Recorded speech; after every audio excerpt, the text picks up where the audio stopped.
Então, quem é que vai fazer hoje a nossa resenha? Sou eu, Aniela. Felipe.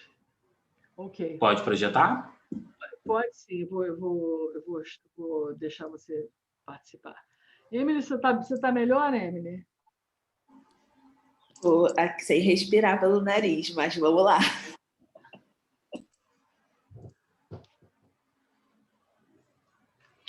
Tá aparecendo já para vocês? Quando? Tá, sim. Tá. Agora tá em tela cheia, né? Sim. Ok. Posso começar? Pode. Então, gente, boa tarde. Eu vou fazer a resenha da nossa reunião da semana passada, dia 26/5, e aí a gente começou com a Kate apresentando uma parte do texto que tinha ficado para essa aula, mas só para relembrar, é um texto que vai tratar de 4 questões centrais sobre predição, né, no processamento da linguagem, e aí na primeira aula que a Kate e a Emily falaram, né, elas explicaram por que a gente tem predição na linguagem e quais são as pistas presentes quando a gente está falando sobre predição. E a Kate terminou, né, na aula passada falando sobre como e quando acontecem a predição. Então, é um texto de revisão bibliográfica, então tem bastante conteúdo. E aí a Kate falou bastante coisa interessante. Eu selecionei só alguns pontos, especificamente sobre o como o mecanismo de Pax, que é uma sugestão do próprio autor do texto, tá? Sobre o processamento de predição da linguagem, e aí ele acredita que não é um mecanismo único. Quando a gente está fazendo predição, a gente, na realidade, tem um conjunto de princípios que estão envolvidos na predição. E esses princípios seriam a produção, associação, combinação e simulação. A produção, que é basicamente o sistema de produção da linguagem para antecipar o que a outra pessoa vai dizer. A associação, que é a pré-ativação do input por mecanismos associativos simples, a combinação, que são esses mecanismos combinatórios que são sensíveis às restrições linguísticas, e a simulação, que é a ativação do input por meio da simulação dos possíveis eventos dentro de um determinado cenário.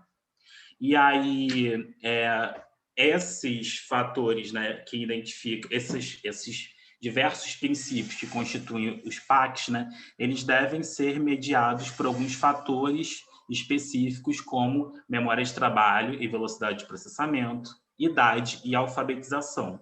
Então, quando a gente está pensando em PAC, naqueles conjuntos de habilidades, né, preditivas, a gente vai ter que levar em consideração essas características que automaticamente serão individuais para cada pessoa.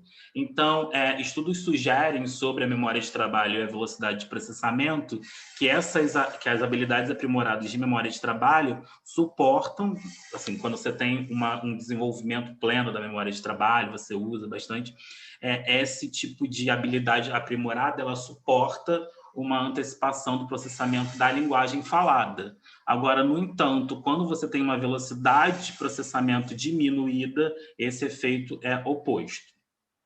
Em relação à idade, né, muitas pessoas ficaram preocupadas sobre esse fator mediador da predição.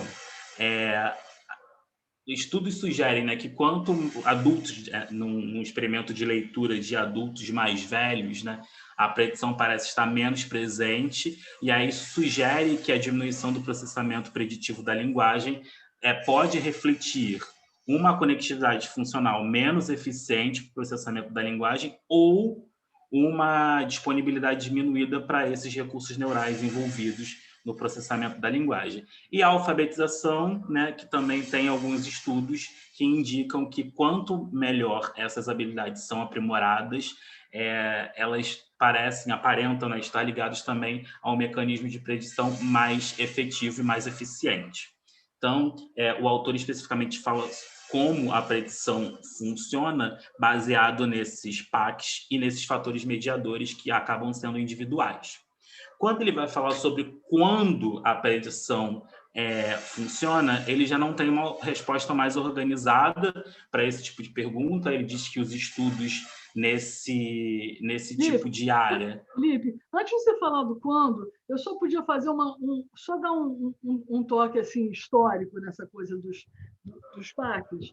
Volta para o seu primeiro slide, rapidinho.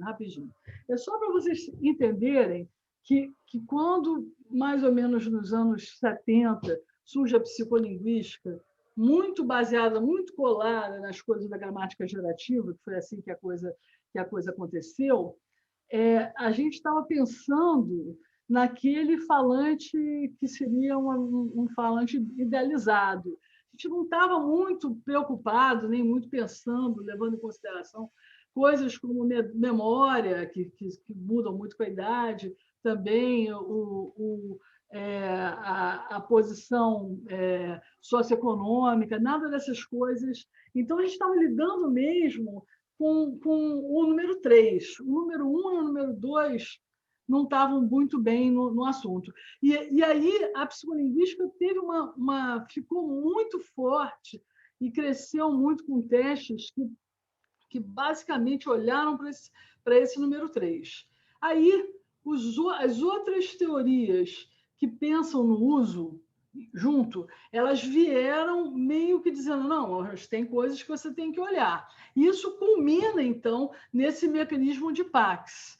Quer dizer, isso é uma coisa que não estava prevista no nascimento da psicolinguística, e ele começa a vir aos pouquinhos, de tal forma que, hoje em dia, é um pouco impossível você não levar essas coisas em consideração. Mas também é uma escolha sua você elencá-las todas como tendo o mesmo peso. Tá? Então, esse autor ele vai para esse ponto, ele elenca todas como se fossem o mesmo peso.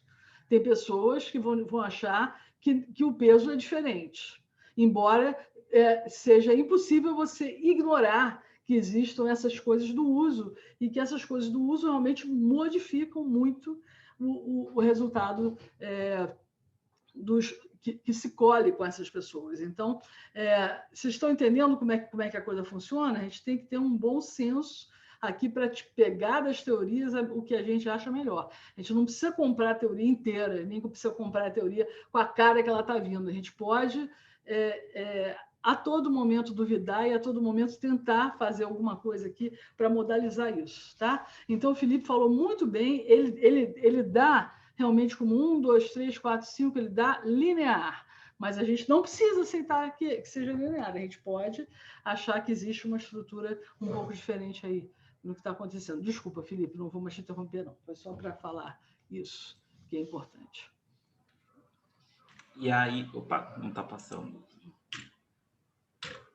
E aí, quando ele vai falar sobre quando, né, a predição acontece, ele não tem uma resposta mais consistente e organizada para essa questão relacionada à predição, principalmente porque ele diz que os estudos que se debruçam sobre a predição e o processamento de sentenças se debruçam sobre close bastante previsíveis, né?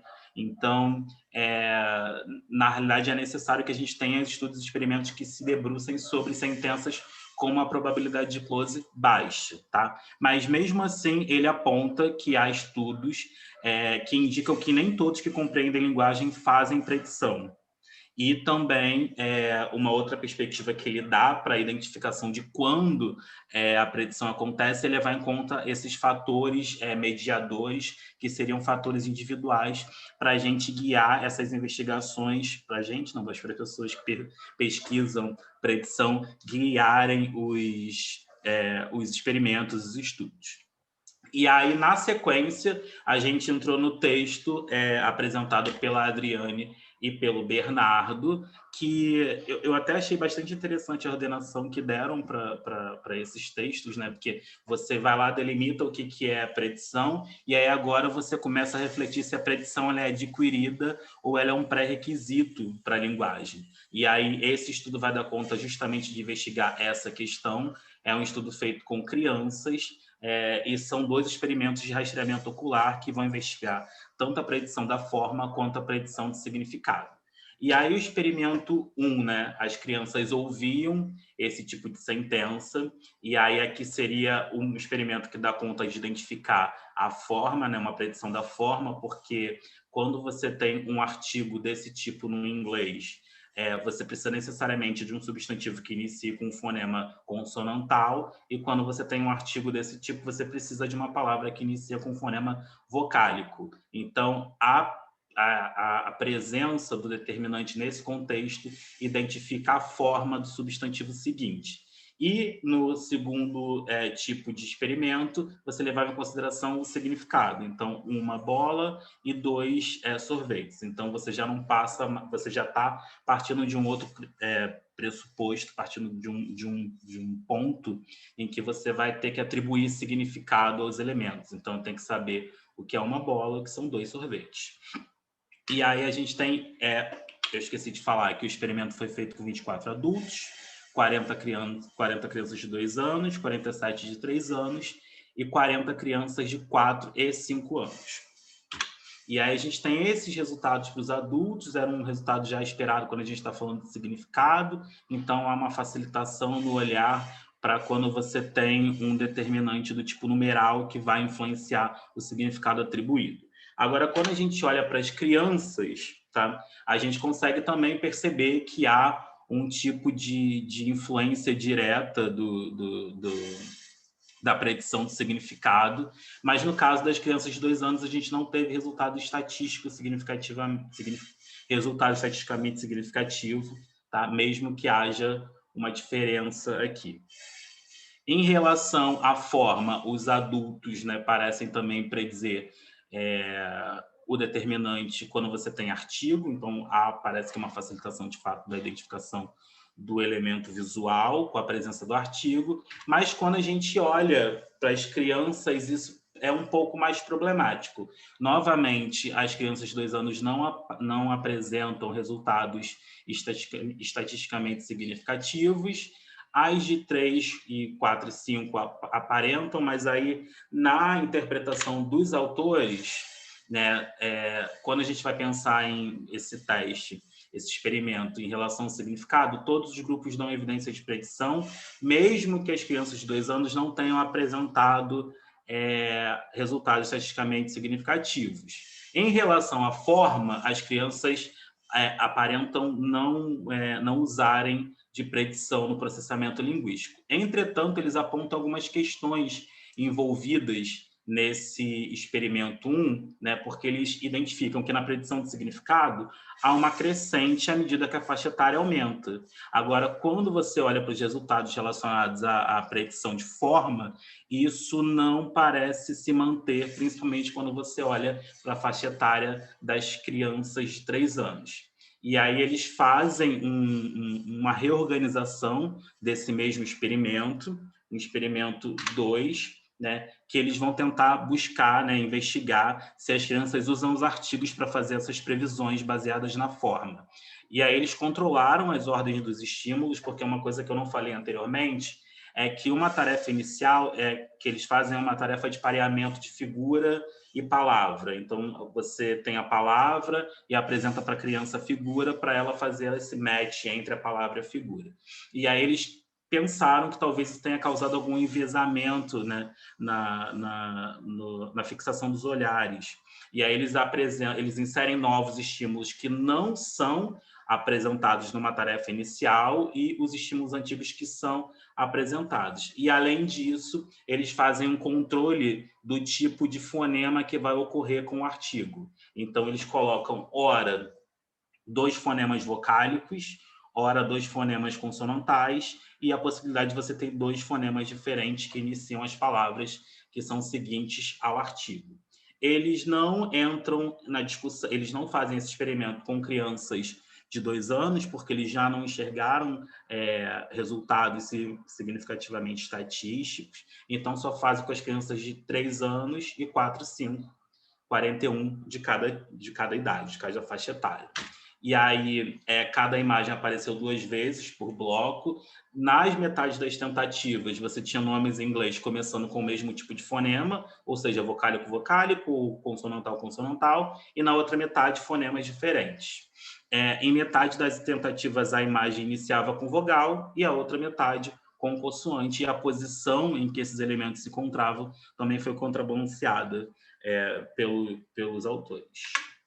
E aí a gente tem aqui os resultados, e a gente consegue nitidamente perceber que com os estímulos, né, que são antigos, que são apresentados, a gente tem um tipo de resultado, e quando a gente olha para os novos estímulos, a gente tem outro tipo de resultado, né? Eu acho que é bem visível e gritante essa diferença, até quando a gente olha em termos numéricos mesmo. Na predição do som, a mesma coisa. Desculpa, enfim, quando você tem reconhecimento de palavra, né? Então você tem uma facilitação quando você tem a posição de ataque diferente, e quando é igual, você tem, parece que talvez um atraso nesse tipo de identificação.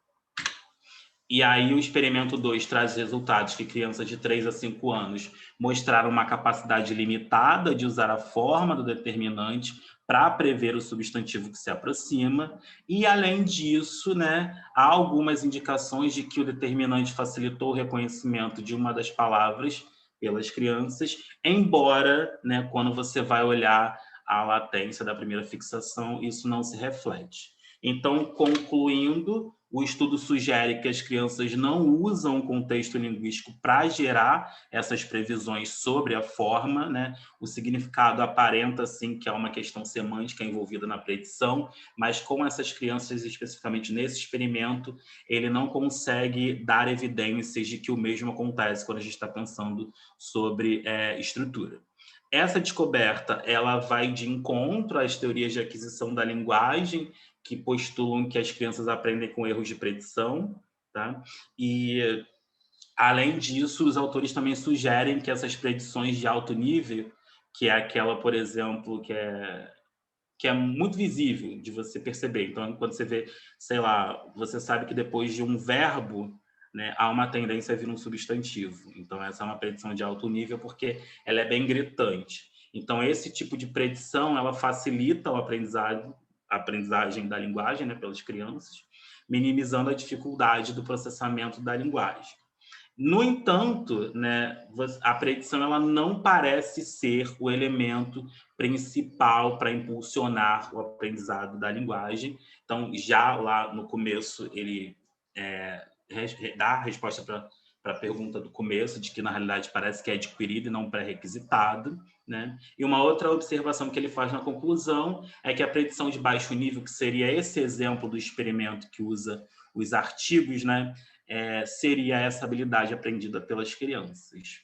E aí, foi isso. Obrigada, Felipe. Gente, eu estou assumindo aqui porque a Aniela está em outra reunião. Ela não está aqui agora no momento, quer dizer, ela está nas duas. Como é que... Ah, tá. Stop. Eu vou continuar aqui Emily, você tem como admitir as pessoas que... Não tem, só a Mayara está esperando para entrar. A Mayara já entrou, já. Ah, tá. Entrei, obrigada. Vou compartilhar minha tela também.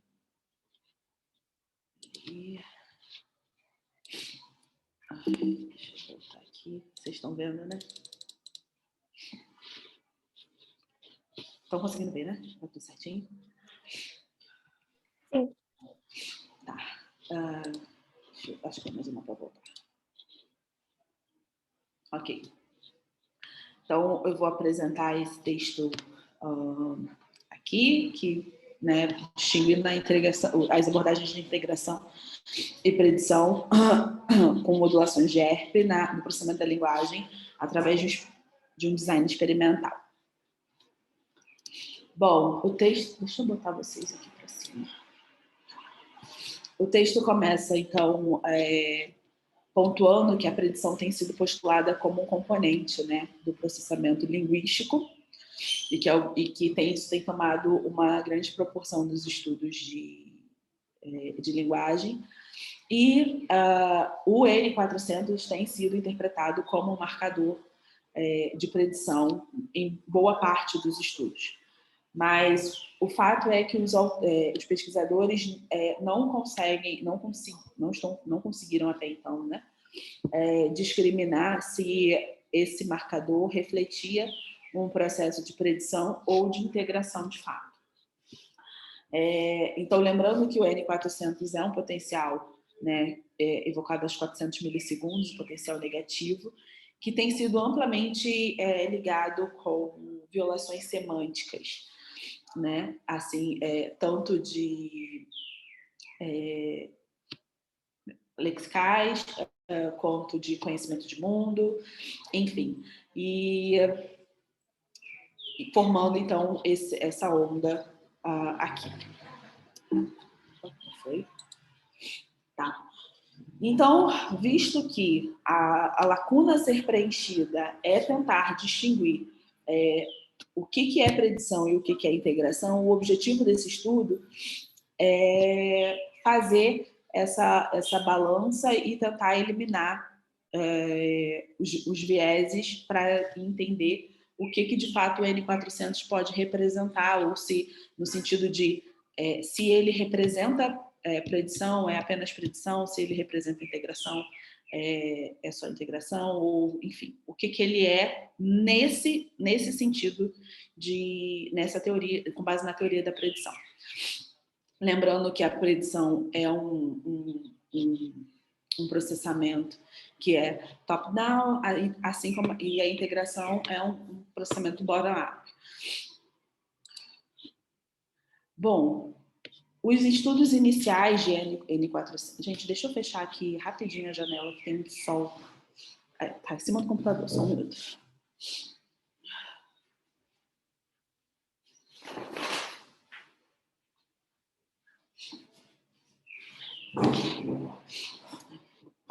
Fica um pouco escuro, mas tá bom.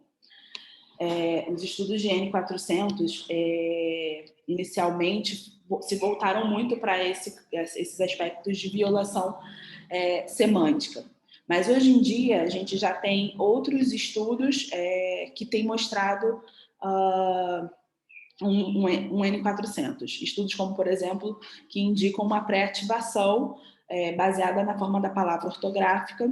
Então, como, por exemplo, estudos com pseudo-palavras com raízes de palavras, então, mas que com a derivação, né, não forma uma palavra dentro do léxico da língua, assim como pseudopalavras que não têm absolutamente nada a ver, podem elicitar N400.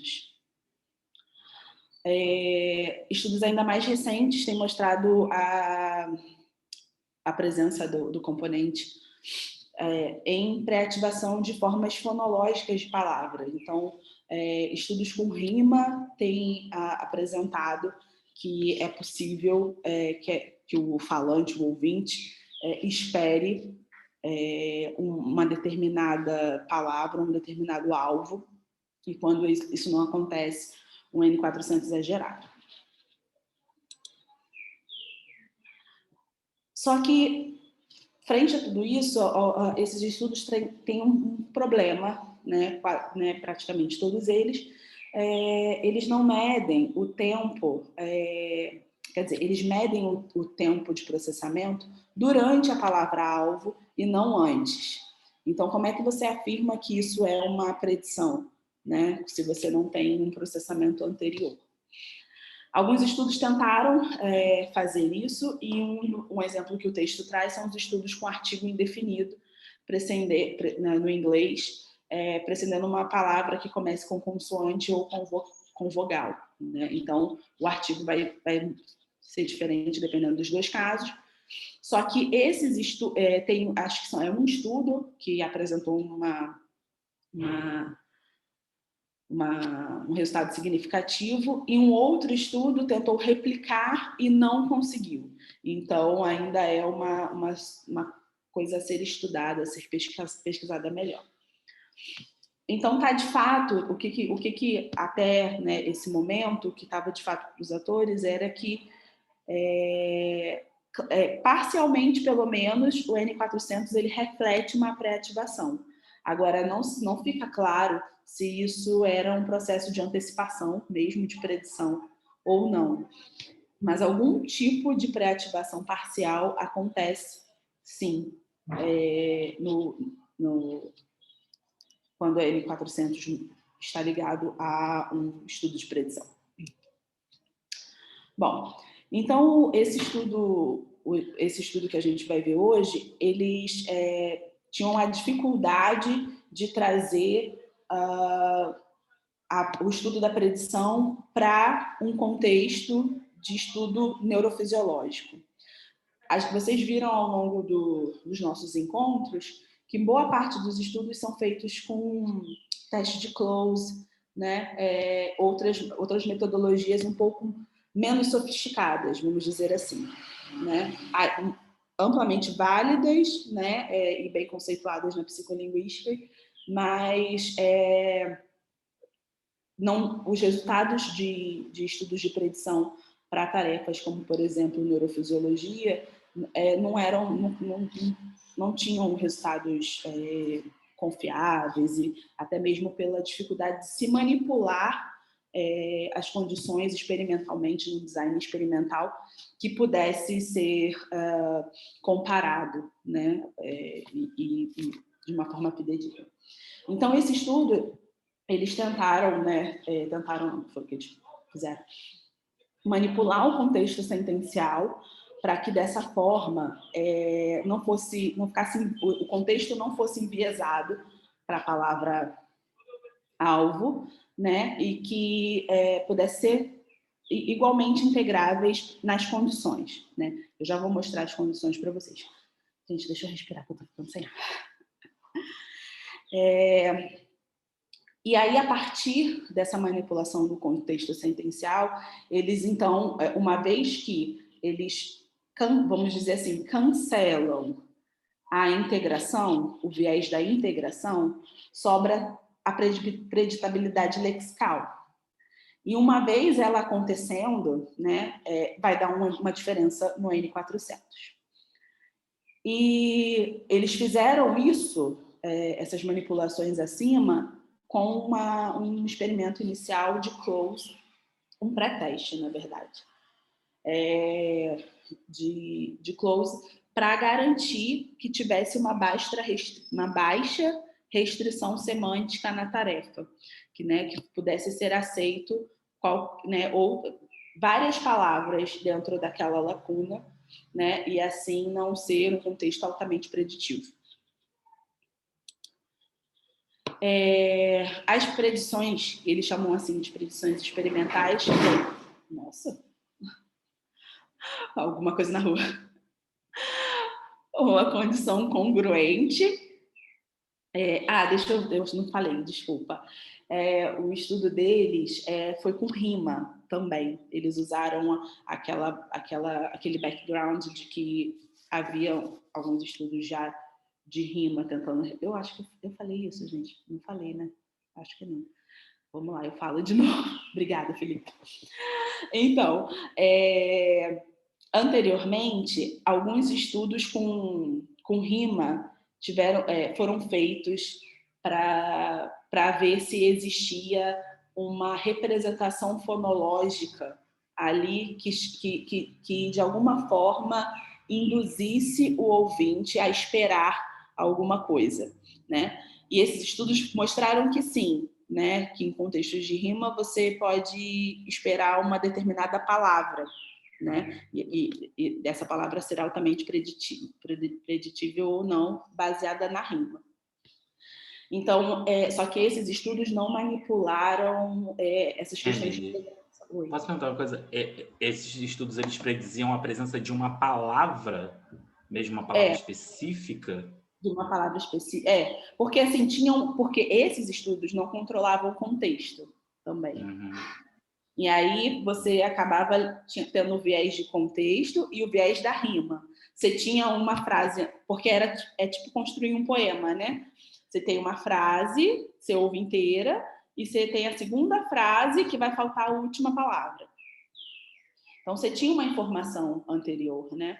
E aí só que eles não tiveram um cuidado de eliminar a integração nesse processo. Então, ficou sim, era isso que eu ia falar. Se era um processo de integração ou se era um processo de predição. Gente, vocês me perdoem, tá? Eu tô meio lerda, por causa... é muito antialérgico. E aí, então, nesse estudo, eles usaram essa mesma base de estudo de rima para trazer em 3 condições diferentes e tentar analisar os efeitos e verificar se a predição acontecia ou não. Então, na condição, eu vou mostrar já para vocês, na condição congruente, era esperado uma palavra plausível, né, naquele contexto, e que rimasse, né? Então, provavelmente uma palavra de alta preditabilidade. Na condição intermediária, era uma palavra plausível, super aceitável, ela rimava, mas ela estava num contexto de menor preditabilidade. Ela não era tão preditiva. E na condição incongruente, era sem rima e com zero preditabilidade. E aí eles manipularam o contexto para ser o mesmo nas três condições. E aí, obviamente, que eles fizeram um quadrado latino, né? E foram 3 listas e cada pessoa não via a mesma sentença em condição diferente. Aqui está, vou já falar dos exemplos. O estudo, então, foi feito com 30 participantes, com uma média de idade de 22 anos, eram uns participantes de 18 a 30 anos, e 6 desses eram homens, 24 mulheres. Desculpa. Como eu mencionei, eles fizeram um pré-teste, porque e aqui são até aqui os resultados do teste, desse pré-teste, para selecionar quais as palavras, né, que eles iam usar, os contextos que eles iam usar, para que estivesse numa relação de... Deixa eu afastar vocês de novo. A gente fica dançando com a janelinha do Zoom. Cadê? Ok. Para manipular o grau de preditabilidade dentro daquela produção ali. Então, fizeram um teste de close. Depois de fazer o teste de close, eles fizeram uma escala de rima no sentido de dizer essa palavra aqui, palavra X, ela está adequada para essa rima, né, em termos fonológicos mesmo, ela é aceitável. Então, tinha uma escala de 1 a 5 e também uma escala de 1 a 5 para a plausibilidade dessa rima acontecer naquele contexto. Isso tudo foi feito por um questionário online, né, na internet, e os participantes fizeram, e aí eles puderam selecionar as palavras exatas. E aí essas foram são exemplos. Tem o exemplo, acho que vou mostrar a condição no próximo slide, que tem a incongruente também, que aqui só tem a congruente e a intermediária. Então, só para dar um exemplo de como é que era isso, em termos de preditabilidade, eles selecionaram uma que tinha 40%, imagino que seja porcentagem isso, de chances de ser o complemento. O estudo foi em holandês, e outra com baixa preditabilidade, né? Mas ainda as duas com rima, né? Não lerei em holandês, mas tem ela em inglês aqui. Para a gente entender mais ou menos, né, o processo. A gente só lê, né? Que para a gente não faz sentido se a gente traduzir. E aí, eu achei que eles foram bastante minuciosos. Não acho que tenha sido um estudo super complexo e etc., mas eu achei que eles foram criteriosos na seleção dos estímulos. Eles fizeram uma série de regressões, de análises, né, de regressão e tal, para chegar nas palavras a serem estudadas. E aí eles tiveram algumas variáveis que eles controlaram, como o logaritmo. Oi. Posso te interromper e fazer uma pergunta? Sim. Que é mais, na verdade, metodológica. Quando eles falam análise de regressão, tem isso em vários artigos, mas eu não entendo muito bem o que é essa análise de regressão, você sabe? Então, é quando a gente tem variáveis de diferentes tipos de categoria e a gente precisa verificar se elas têm relação entre si ou não. E você só consegue fazer isso através de modelos mistos. Entendi. E aí, regressão é o nome do processo em si que fazem, né? Com esses modelos mistos. Sim, sim. Eu ia falar alguma coisa. Nossa, mas veio e fugiu.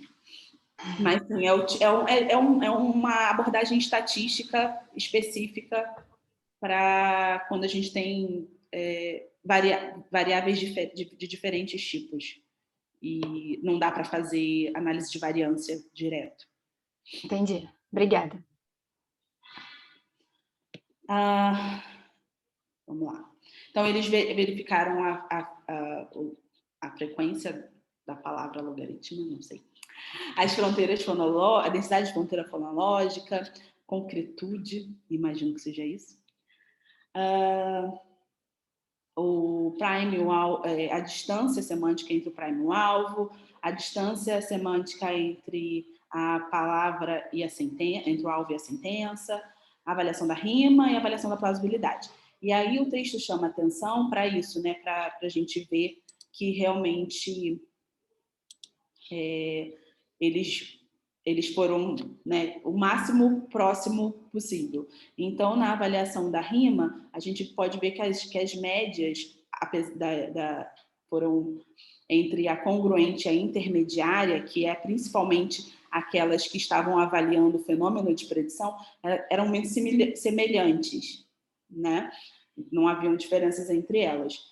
E a plausibilidade entre as três também era semelhante, né? Entre as três condições no caso. Ok. Vou passar. Tá, aqui estão as... Opa, acho que eu tenho que pegar minha seta aqui. Okay. Aqui estão as frases experimentais deles, as condições, vamos dizer assim. Ah, deu no mesmo, gente. Eu achei que tinha em inglês aqui, não sei por quê. Ah, tá, tem sim. O que mudava, então, era o final, né? Aqui tá as sentenças traduzidas para o inglês, aqui no holandês, e o complemento da sentença, que podia ser que fazia da condição congruente, intermediária ou incongruente. Ok. Bom, vamos para os resultados.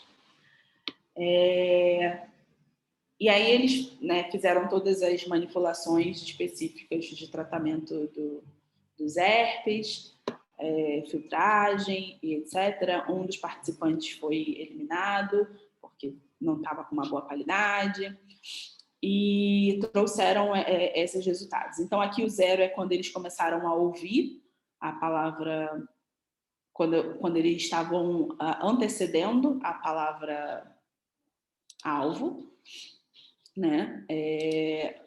E aí eles apresentaram aqui na condição, no eletrodo central, né, que fica na região parietal e tal, mostrou resultados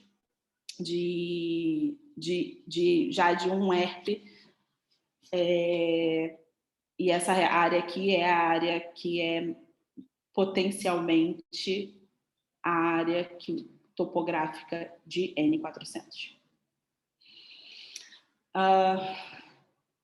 Deixa eu ver o que mais eu posso dizer. Não sei. Aqui, indo mais para trás um pouquinho, o C30 mostra ainda mais o potencial do R. Posso falar uma coisinha? É uma área potencialmente de N400 nesse experimento. A gente sempre tem que plotar antes e fazer um piloto para ver onde é que a coisa vai acontecer. Normalmente, a área do N400 é uma área parietal mais posterior. Essa está muito central. Então, eles trouxeram aqui esse também. Esse aí é melhor. É melhor. Então, é mais ou menos uma área... Normalmente, se a gente pega os eletrodos P14, P15 são os que tem nesse caso daqui, que são 120 eletrodos, né? Se não me falo. Sim. Então, seria mais para P, menos C, mas tudo bem. Isso. E a pessoa que descobriu pela primeira vez essa área, ela analisou o cérebro todo, é isso? Você analisa, você senta com umas pessoas, tipo umas 10 pessoas, e você plota o que você está querendo ver, e você vê onde é que está tendo a resposta, né? E aí você geralmente faz um negócio chamado ROI, que é você pegar essa região onde você teve a resposta do seu piloto, você coloca mais eletrodos ali, você endereça os eletrodos para essa região, porque aí você fica com uma densidade maior e você consegue visualizar melhor o efeito quando você tem muitos eletrodos, né? Agora, não pode ser também completamente junto, porque senão você tem um troço chamado cross-talking, que sai a eletricidade de um eletrodo e acaba passando para o outro que está muito próximo. Então, você pode adensar, mas você não pode juntar completamente, entendeu? Então, aí esse efeito que eles estão vendo disso aí deu um pouco mais, deu parietal central, né? Mas não é necessariamente isso. Às vezes é mais comum ser parietal temporal. É a resposta mais comum do N400. Entendi, obrigada. Sim, aí eles selecionaram esses três eletrodos aqui para mostrar a amplitude da onda neles. E nos três, a gente pode ver que tanto a condição intermediária quanto a condição incongruente, eles citam potenciais de ação maiores, né? E a incongruente ainda mais, né? Realmente um susto semântico e tal. Nesse caso aqui, um susto, o que eles vão dizer que é uma inclinação já à predição. E aí, a topografia também mostra, né, que nessa janela temporal de 400 milissegundos, que é o cinzinho aqui que eles marcam, vai refletir em potenciais mais fortes nessa região que a Aniela falou, né?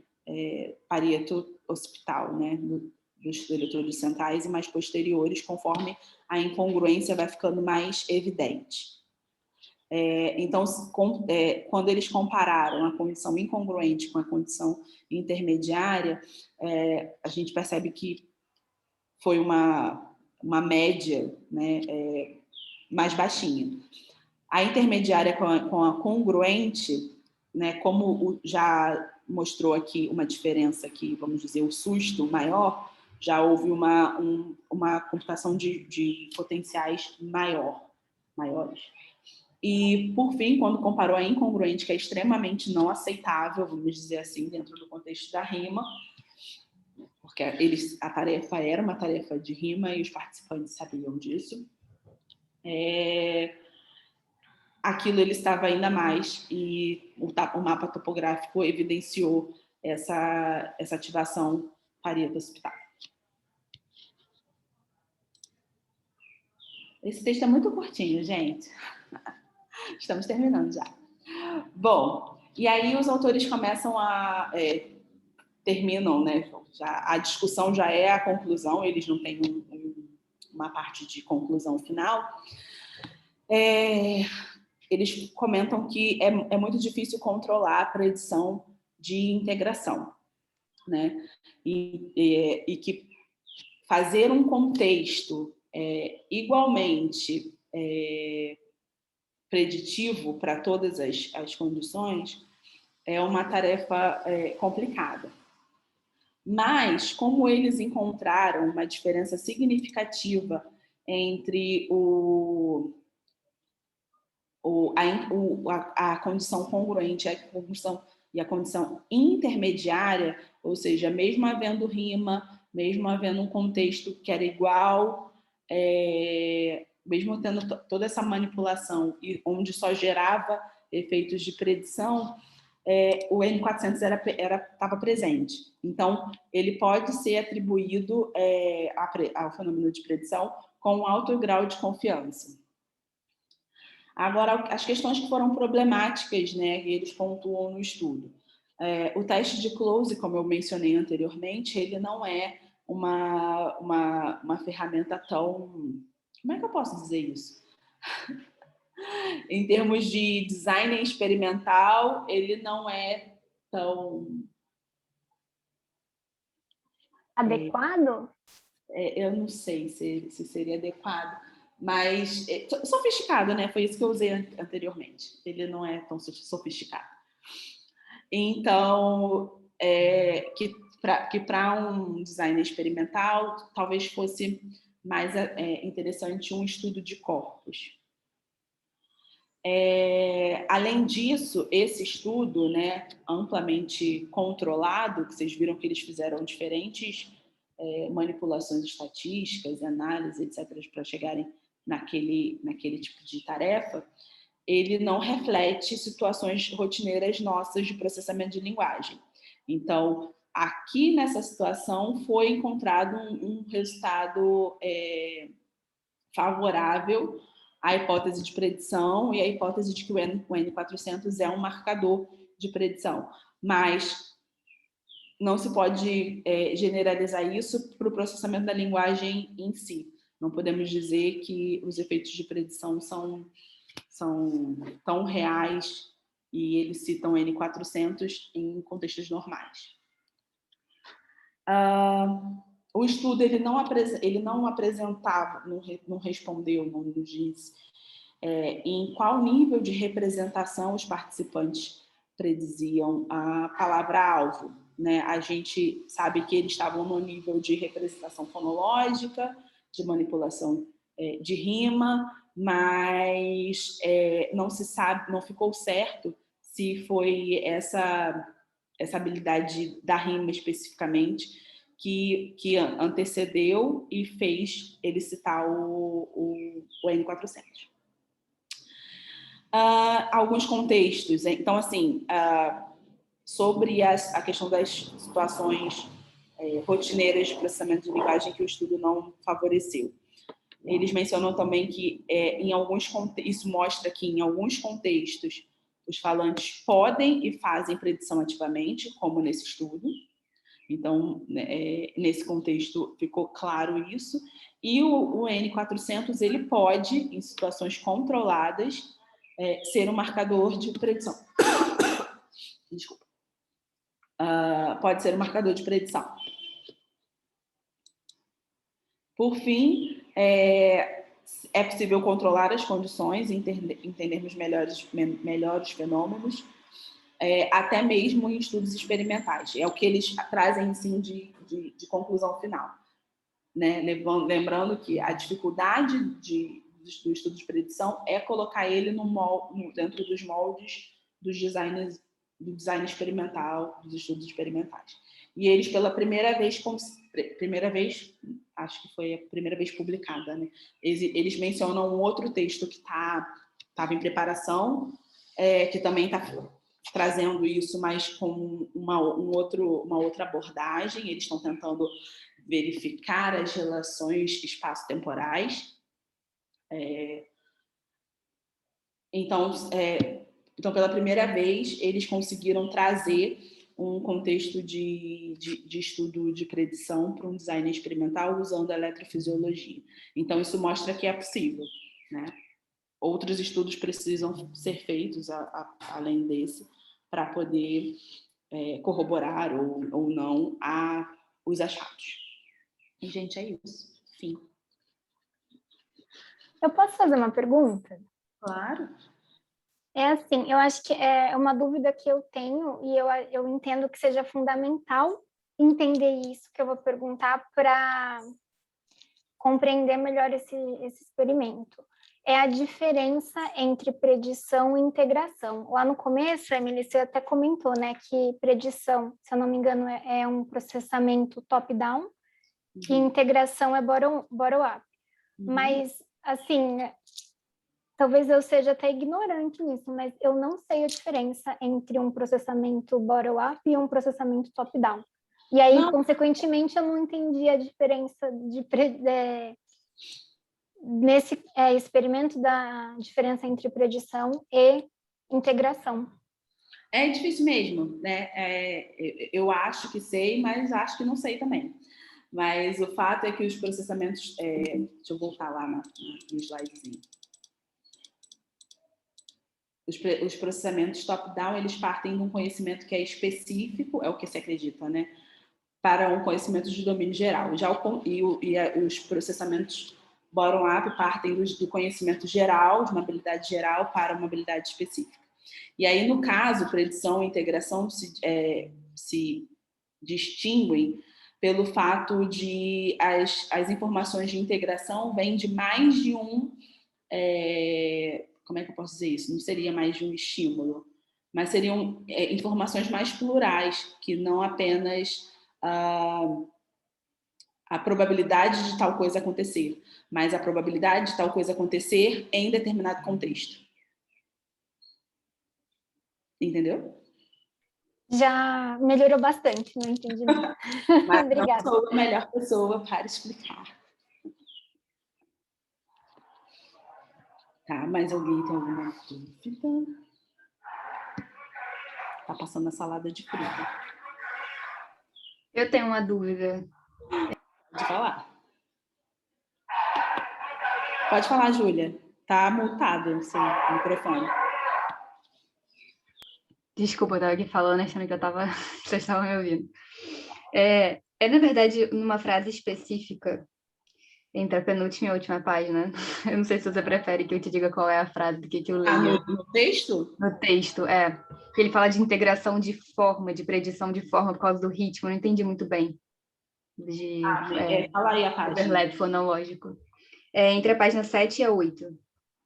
É a última frase da página 7. Começa com It is, however, likely that the N400...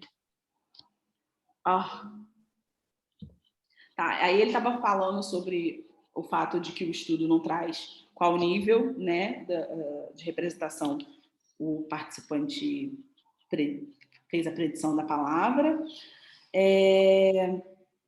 E aí ele menciona que... peraí, deixa eu ver cá. Quando ele fala dessa questão do reflete um overlap fonológico parcial.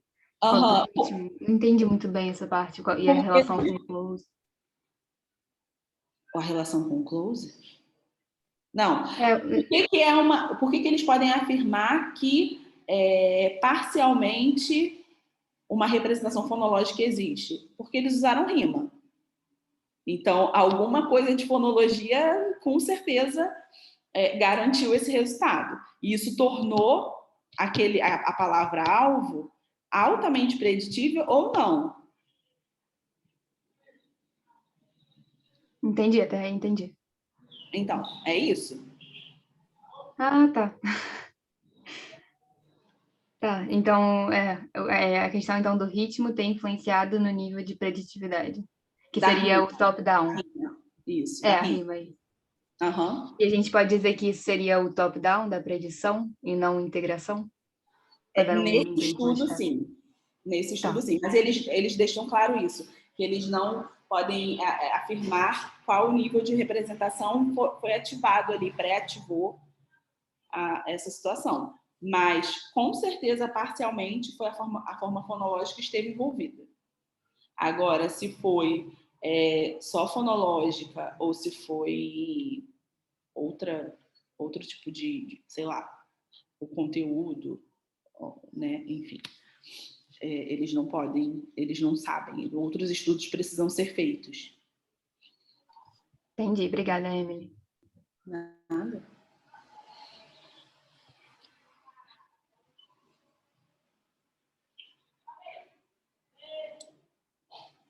Mais alguém?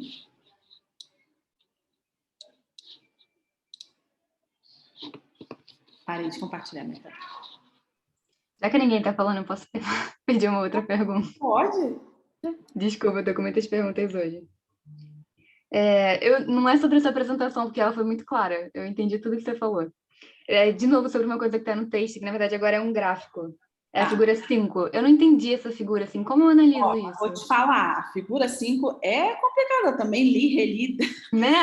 É exatamente esse negócio da estatística, né?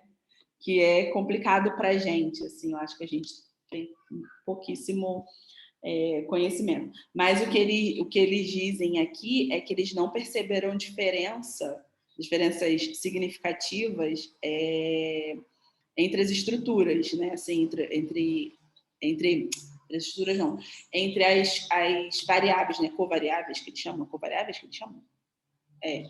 que para fazer o contexto igualmente plausível e, né, de integração e tal.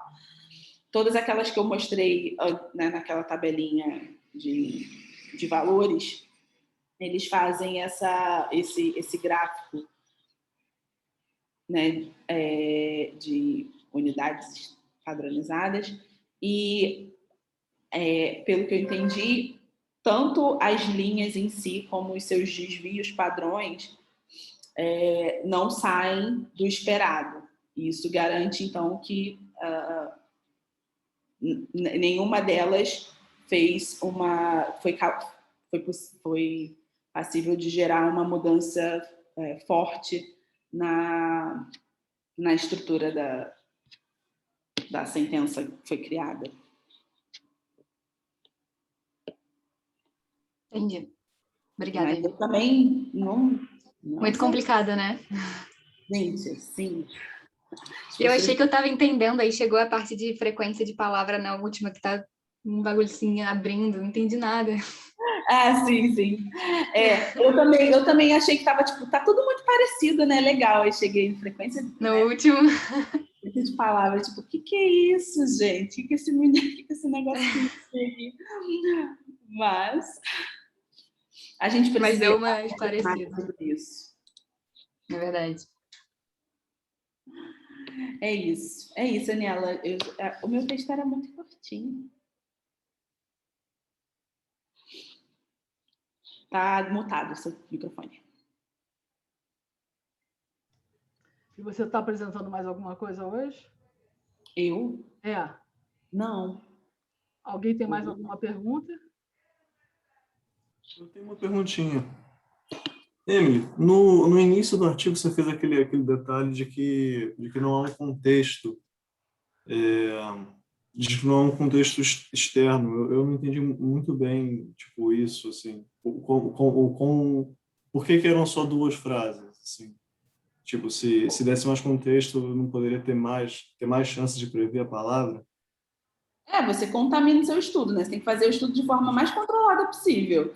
Quanto mais palavras você põe, mais difícil fica controlar, né? E eles queriam que fosse uma tarefa tipo poema, né? Então eles estavam fazendo ali dois versinhos só para a pessoa completar, né? E também não ficar uma coisa, como eles fizeram isso com 150 pares.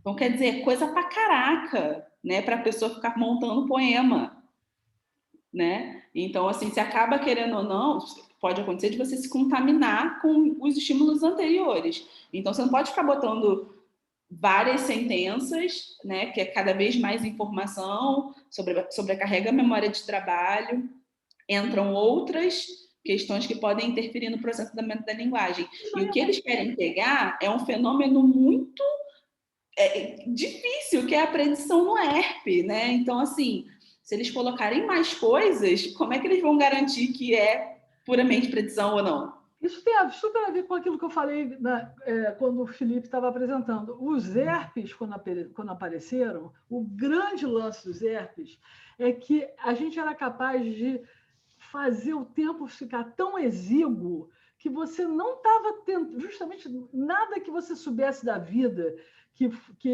teria sido alguma coisa que você aprendeu por causa da sua socialização, nada disso estava importando. O que está importando só o que você traz de linguístico, o que é especificamente linguístico. Isso daí é a viagem, assim, do purismo gerativista, que gostaria de saber o que é a faculdade da linguagem limpa, o que realmente está lá dentro daquele módulo. Então, quando a gente começou a trabalhar com ERP, por exemplo, o primeiro teste que eu fiz um teste paralelo à minha tese, tá? Mas eu fiz com os ICs, que hoje são professores aí, com a Juliana, a Isabela, mas nós fizemos um teste em que a gente não dava tempo da pessoa ver que a palavra estava lá, um teste subliminar. E a gente teve uma resposta lindona para esse teste, porque se você realmente apaga tudo, fica só a palavra, você tem uma resposta só da palavra, né? Você está entendendo o que é? Você faz a palavra aparecer tão rápido na tela que se você perguntar para o que você viu, a pessoa não sabe te dizer o que ela viu, mas ela julga. E o ERP está lá, o ERP você pega o ERP, e é um ERP até mais forte, sabe? É um ERP bem forte, porque é o ERP puro daquilo. Então, a onda dessa história começou com a gente querendo tirar tudo. À medida que você vai botando mais coisas que tem a ver com o contexto, você vai dando mais informação, outras partes do teu cérebro começam a falar coisas. E você começa a ter tudo isso meio que misturado. Então, se por um lado, essa coisa pura de você querer apertar as pessoas terminavam os meus testes, não conseguiam nem andar, porque uma tensão tão grande de você botar a pessoa numa coisa apertada de tempo que ela tem que responder rápido, porque não só tinha sempre a coisa da cabeça, como tinha um botãozinho para a pessoa apertar, dizendo se sim ou se não, né? Embora você não tivesse muito interessado nesse botão, tinha lá a tarefa. E como era muito rápido, as pessoas que realmente se interessavam em ajudar e a fazer o teste, chegavam no final, estavam cansadas, porque a gente botava elas numa situação pior do que a linguagem já é. A linguagem já é bem rápida, a gente botava a pessoa numa situação pior do que isso. Bom, então, isso tá legal. Isso não é um teste ecológico. Hoje em dia não se aceita mais que você faça uma coisa como essa, e o contexto é importante, né? Não tenha dúvida sobre isso. Mas isso é uma coisa. Você falar 10 milhões de coisas antes em que você vai ser completamente diferente de mim, por exemplo, nós já temos uma diferença de idade, mas se você der chance para as diferenças tuas sociais começarem a competir com as minhas diferenças, aí a gente não vai saber se eu estou julgando o teu contexto socioeconômico ou o meu contexto socioeconômico, ou linguagem, entendeu?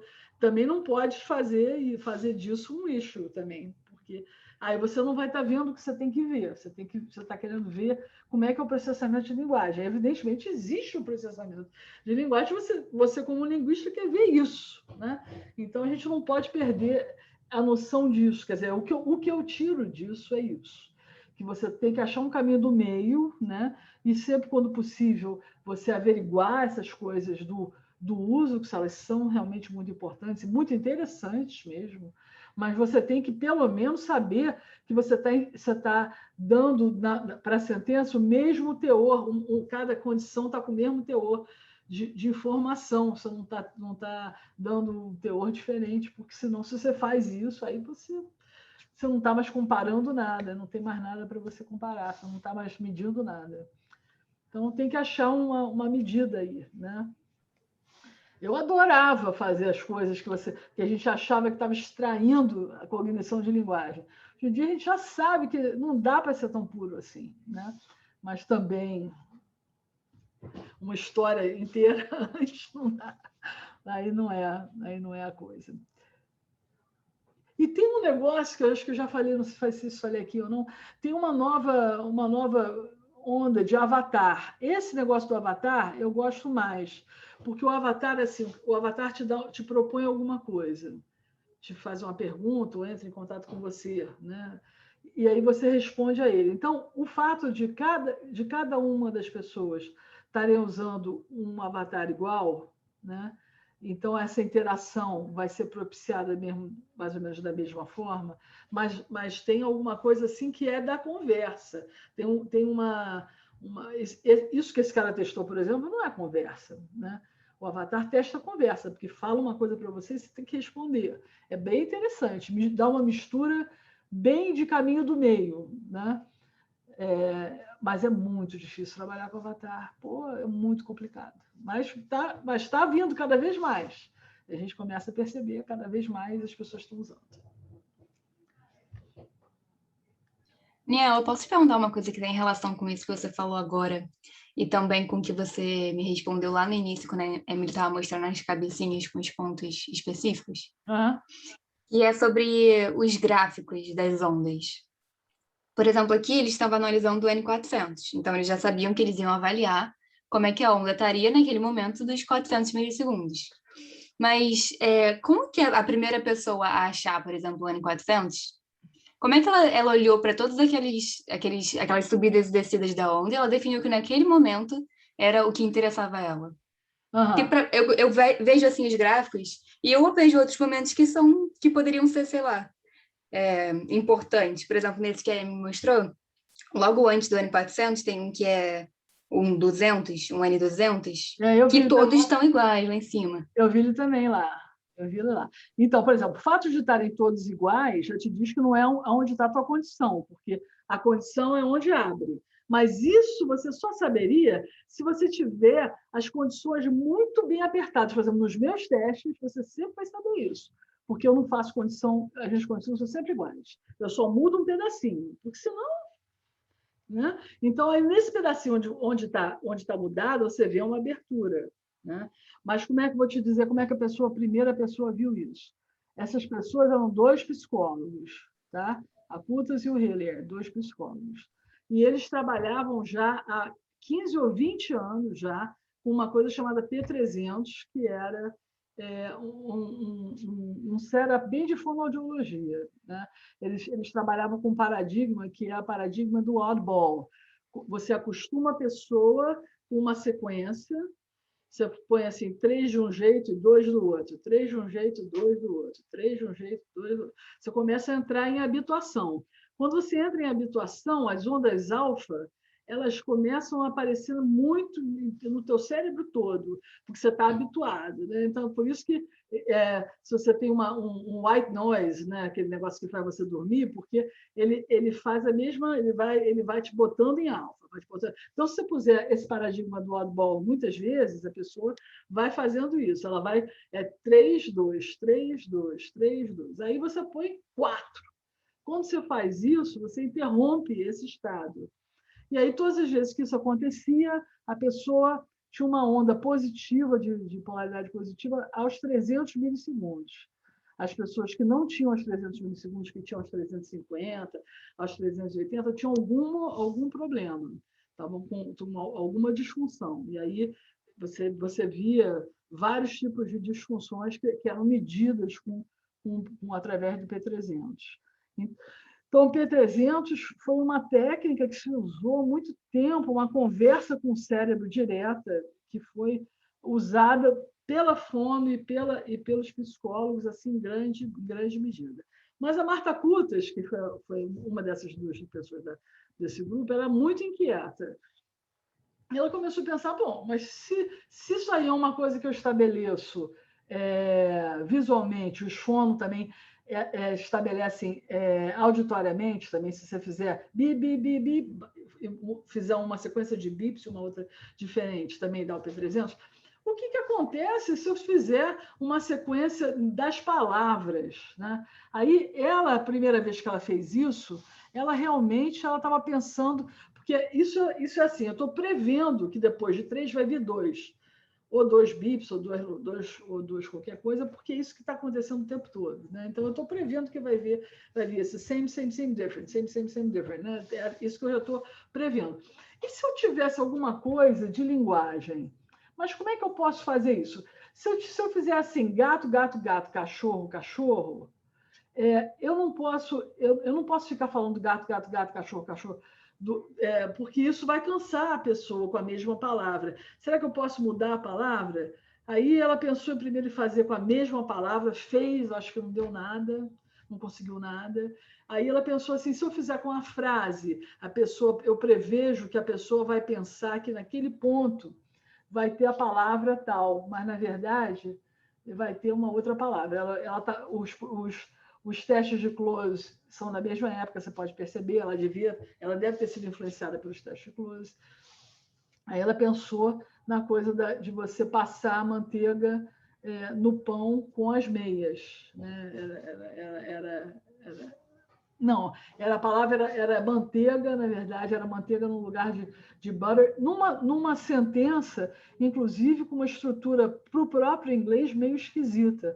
Não seria uma sentença canônica que você iria verificar nada, mas ela testou com essa sentença e aí ela apareceu com alguma coisa. Se fosse um P aos 400 milissegundos, ela dizia assim, olha, o nosso P300 está lentão aqui. É uma questão de estabelecimento de padrão. O nosso P não é mais 300, é P400. Mas ela não pegou um P, ela pegou um N.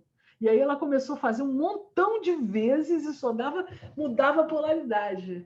Entendeu? Não era mais P, era N. Então ela viu que na linguagem era N, que vinha com a polaridade negativa.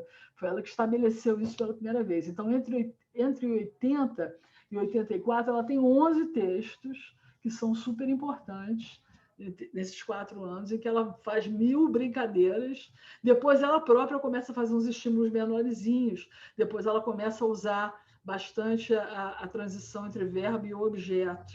E começa a verificar que nessa transição o nível de predição é muito grande. Então, se você arruma uma coisa que não é previsível, a resposta está lá, né? Então, foi assim que ela fez. Ela fez alguma coisa achando que ela ia ter um P mais, né? Que ia demorar mais o P para aparecer, mas não foi o que ela recebeu. Ela teve uma troca de polaridade. E aí a gente vê que a troca de polaridade, isso aqui é interessante mesmo. Parece que tem a ver com esses ciclos cognitivos, porque você não vai... Você acha uma consistência enorme em muitas línguas com essa polaridade desse jeito. Por exemplo, a coisa que dá com o P600 é sempre positiva. Então a polaridade tem a ver, né? O fato de chamar negativo ou positivo é porque no início você estabelece uma coisa qualquer, mas você estabelecendo que o que está para cima é negativo, o que está para baixo é positivo, aí você vai ver que tem uma consistência nas línguas e nas pessoas também. Você pode, se você fizer com idades diferentes, você vai ter um N400 mais lento, um N400 mais rápido, porque a idade propicia isso, né? Mas não que você vai ter uma polaridade diferente. Isso você não acha. Então, se mostrou um teste com uma estabilidade muito grande, uma estabilidade robusta mesmo. Muito legal isso. Isso. Uma pergunta. Já tentaram fazer esse teste de oddball em outros seres vivos? Já, macaco? Ih, a beça. O oddball test? A beça. Deu certo? Não foi você que me perguntou do Vsauce? Foi, não foi? Foi. O Vsauce tem oddball com macaco. Não, mas aquele era o caso do macaco... Não é aquele. Não é aquele que a gente gostou. sim. Não é aquele, não. É outro. Tá. Aquele... Não é aquele, não. É um que ele entrevista um cara que foi desmoralizado, chama Hauser, Hauser. Depois que esse cara... Ele foi shortlisted, ficou numa lista para o Prêmio Nobel 2 vezes. É um pesquisador de Harvard, muito interessante, já vi ele falar umas 2 ou 3 vezes. Pessoalmente, ele é uma pessoa muito envolvente, ele é muito inteligente, muito bom. Mas aí, num certo momento, foi chato, porque eles descobriram que ele estava adulterando os estímulos, aí ele saiu de Harvard, mas depois Harvard admitiu de volta. Não sei dizer, teve lá uma confusão grande com eles. E o Vsauce chama ele para mostrar, e ele fez muito oddball com o macaco tamarins. Os tamarins fizeram uma beça. Ele faz um negócio que ele tem uns tubos, aí tem umas bolinhas, e as bolinhas têm cores diferentes. E eles já sabem que quando chega tal cor, vai receber alguma coisa. E aí vem de uma outra caixa, longe, essa outra coisa que eles vão receber. Mas pela cor, ele sabe dizer se ele tem que ir para lá. Então, o macaco se adianta para pegar a comida, né, claramente, porque ele já sabe. Quer dizer, é um oddball, inclusive, bem complexo, porque tem o padrão e tem o que vai, a resposta desse padrão. Né? O macaco faz muito bem.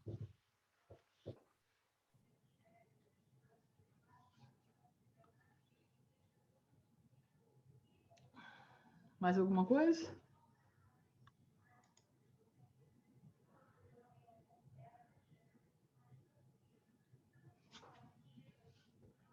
Não? Então, o que vocês estão achando? Aproveitar que a gente está com um tempinho, rapidinho, o que vocês estão achando desse início aí? Alguém quer falar alguma coisa, dar uma sugestão para a gente? A gente está sempre se arriscando, começando coisas novas. A gente está começando, então, uma nova forma que são essas sessões coordenadas pelos doutores, eles estão aqui, pelos doutorandos, eles estão aqui certamente loucos para ouvir o que vocês estão achando. Como é que a coisa está indo? Para os ICs, para os outros doutorandos, como é que está? Alguém quer falar? É só assim que a gente pode melhorar. Eu estou gostando muito, assim. Eu apresentei na última vez e aí eu fiquei com um pouco de medo, porque a primeira vez que eu estava participando, etc. Mas o pessoal do grupo me tratou super bem, foram muito gentis e foi muito legal, assim. Que bom. Eu aprendi bastante e muito bacana, de verdade. Que bom. Não tenho experiência de como era antes, mas eu estou achando muito bom. Pois é, antes a gente trazia pessoas para falarem que são pessoas assim, experts no assunto, vinham falar. E antes dessas pessoas chegarem, o grupo debatia alguns textos que essas pessoas indicavam. Né?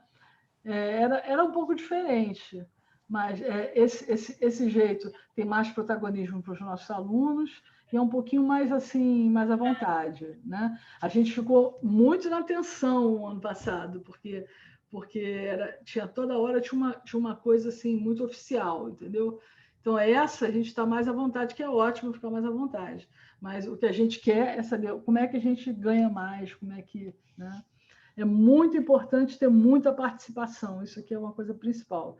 Eu não sei se vocês estão achando que está suficiente, se a gente consegue fazer alguma coisa para vocês lerem mais, porque, no fundo, vocês têm as aulas de vocês, tudo isso é um pouco complicado exigir que a pessoa leia o que vai ser apresentado, e depois vai ser apresentado mesmo. Então, como é que você sai dessa medida? Né? É uma coisa difícil, é uma coisa complicada de fazer. Eu confesso que eu fico sempre sem saber como é que isso faz, porque você não pode abrir a boca do cara e enfiar lá dentro do texto.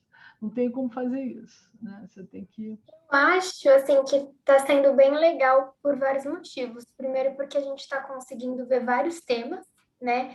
E assim, praticamente cada mês a gente tem um tema. Né? Então, às vezes, pode ser que eu e qualquer um de nós, a gente se depare com um tema que a gente nunca nem tinha ouvido falar antes e passe a se interessar, né, por esse tema também.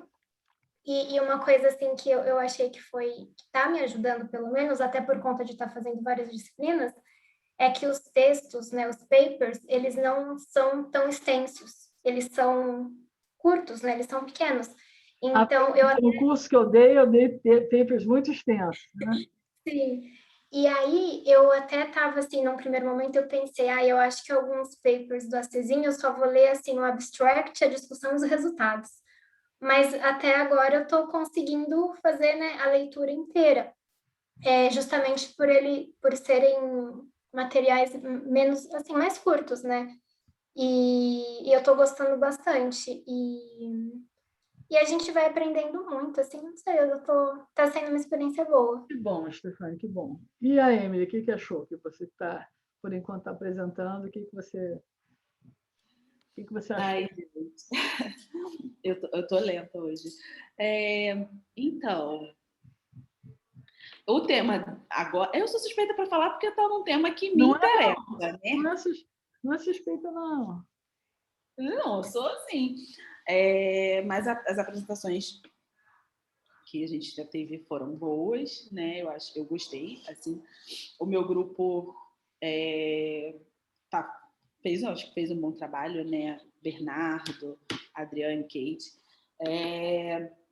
Mas assim, eu me preocupo nos meses seguintes, assim, o quanto eu vou conseguir aproveitar dos conteúdos que vem. Porque, assim, querendo ou não, tem muita gente, a gente pesquisa coisas muito diferentes, né?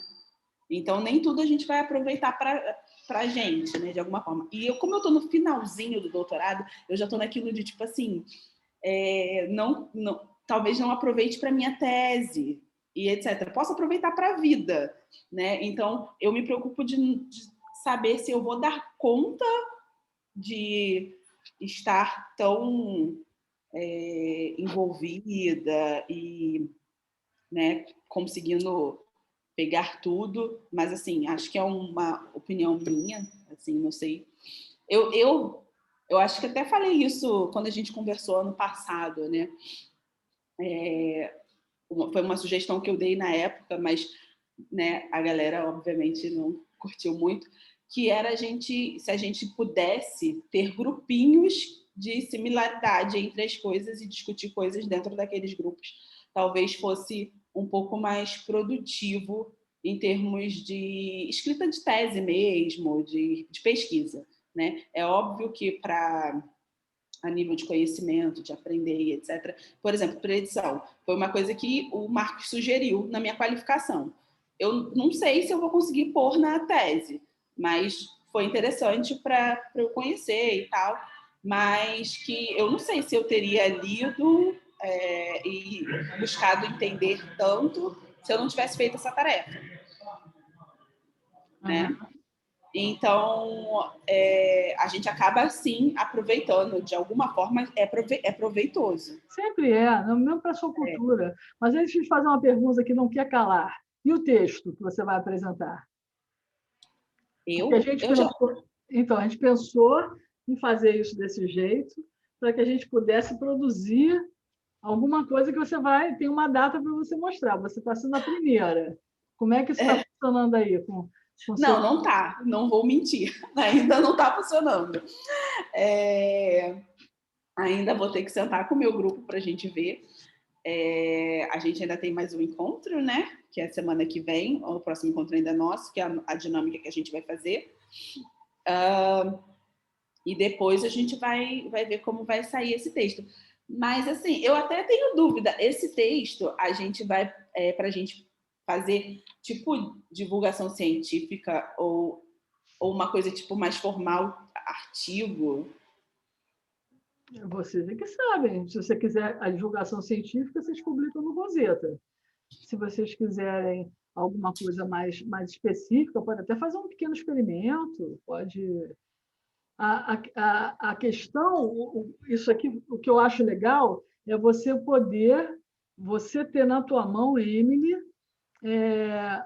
talvez, eu não sei se a Kate, né, de doutoranda, outra doutoranda, mas você ter na mão um mestrando e um IC, pode ser mais até, e você conseguir fazer um trabalho autoral com essas pessoas. Não, sim, você está se formando em professor, você está se formando assim numa pesquisadora, né? Então é dar uma chance para você, quer dizer, isso foi o que eu pensei, né? Dar uma chance de você poder coordenar um grupo de pessoas de níveis diferentes, que é o que eu espero que você vá fazer daqui a bem pouquinho tempo, né? De forma independente. Então, eu quero poder te ajudar a você fazer isso agora, já, entendeu? Que é você coordenar, botar o Bernardo para escrever, botar a Jéssica para escrever, entendeu? É a Adriane no meu grupo. A Jéssica está no grupo da Kate. A Adriane, o Bernardo, botar essa gente para escrever, entendeu? Separar o que eles têm que fazer, ver se ficou bom, se não ficou, dizer, lê de novo, que você não entendeu isso, né? E montar uma coisa que vocês têm que pensar o que vocês querem. Se vocês quiserem fazer divulgação científica, tem muito lugar para botar. Se quiser fazer uma outra coisa que não seja divulgação científica, também tem porque, lugar pra assim, botar. Se quiser fazer experimental, também tem lugar para botar. Quer dizer, só você... Por exemplo, se vocês quiserem fazer experimental, já era para ter pensado na estrutura do experimento para ir fazendo para pensar nos estímulos, né? Eu acho que isso não vai dar tempo, né? Porque, enfim, estamos num grupo em que são 2 doutorandas do 4º ano. E, então, assim, são 2 pessoas, já metade, 50% já está tipo aqui de coisa para fazer. E os 2 e 6, né? Que a gente não pode sobrecarregar eles também. Então, assim, fazer um experimento, eu acho que não vai rolar. E eu perguntei se seria um texto de divulgação científica ou um artigo, porque eu acho que, querendo ou não, são poucos textos, né? Porque a gente aí vai ter que se debruçar em mais bibliografia para fazer um artigo de peso, um artigo publicável, né? Então, a gente já tem Mas eu também pensei nisso. Também pensei nisso. Eu achei que, se vocês apresentaram esses textos, vocês já estão prontos já para pegar alguma coisa a mais, porque esse assunto vocês já conhecem, né? Então, agora é só dar uma olhadinha num a mais para esticar um pouco, né? Mas pode ser de divulgação científica, é muito importante ter texto de divulgação científica. Pode fazer. Eu vou estar conversando com o pessoal, e aí semana que vem a gente já dá um panorama do que a gente vai fazer. Tá bom. A gente dá um panorama do que a gente vai fazer. Ótimo, perfeito. Ok. Eu queria falar com as pessoas que vão... não. Primeiro era com a Mayara, né, que está com problema não sabe quando é que vai entrar. Você vai fazer mais uma... Eu não sei por que você teve problema com isso, Mayara, porque, na verdade, é só pegar tudo e botar um para frente. Deu algum problema? E a gente fez isso, a gente jogou para frente. Okay. Aí vai continuar com 4 encontros. Só que tem 2 dias que não tem gente para fazer a resenha ainda. Aí está em aberto. Quem quiser fazer, pode falar agora ou depois. Não precisa se calar para sempre. Quem que é? Quais são os 2 dias que estão faltando? Deixa eu ver aqui.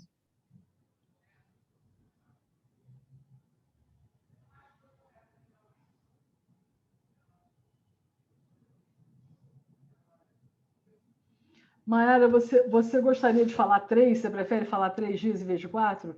Você se ajeita melhor com 3? Porque aí a gente volta para o... Se você falar 3 dias, a gente volta para aquele esquema do mês. Não é ruim, não. Acho que dá, né? Porque seria só 2 textos. Um dia teria que ter 2 textos. Acho que dá também. Então volta para 3 dias. Aí a gente aperta, ajeita o mês, então. Tá, então eu vou passar... Tipo, no dia 30, a gente deixa com 2 textos. Tá? Então, só precisa de alguém... Depois você me manda certinho como é que ficou? Mando. A gente só precisa de alguém agora para apresentar uma resenha no dia 16. Ou seja, alguém que vai assistir a apresentação da próxima semana e vai poder resenhar no dia 16. Quem é essa pessoa? Que faz isso? O Léo falou que ficaria, eu acho, não foi? Ele está no dia 30. Quem disse? O Léo está no dia 30. Ah, tá. Foi mal. Anabela, quer tentar? Posso tentar. Posso tentar. Põe a Anabela lá. Então, no dia 16, eu faço uma resenha da reunião da semana seguinte. Não, da próxima semana a partir de agora. Né? Tá. Peraí, não sei, gente, não sei nem que dia é hoje. Tá, da reunião dia 9. Isso. Vai ter uma próxima reunião e depois vai ter o 16. Você vai ter que fazer dessa próxima reunião. Sim. Tem alguma coisa que eu tenho que seguir? Gente, desculpa, eu tô totalmente perdida. Tem alguma coisa que tem que seguir? Algum parâmetro ou só... A gente só pede para durar, assim, 10 minutos, né? Não passar muito disso, porque é um resumo mesmo da reunião anterior. Acho que você pode ficar à vontade para